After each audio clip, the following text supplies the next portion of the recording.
Hi guys, welcome back to our channel. In this video, we are going to help you to determine the molecular geometry of selenium tetrafluoride.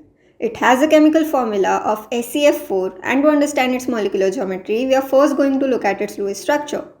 This is the Lewis structure of SeF4, where selenium atom is forming 4 single bonds with 4 fluorine atom and has one lone pair of electron on it.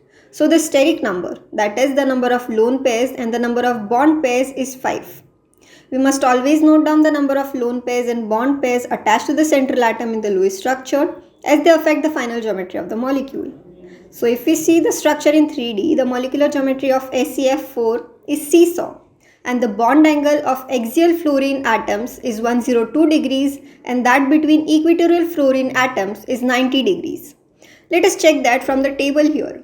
We have steric number of 5, that means SeF4 has sp3d hybridization, which has one lone pair of electrons, and that means the molecule will be shaped as seesaw.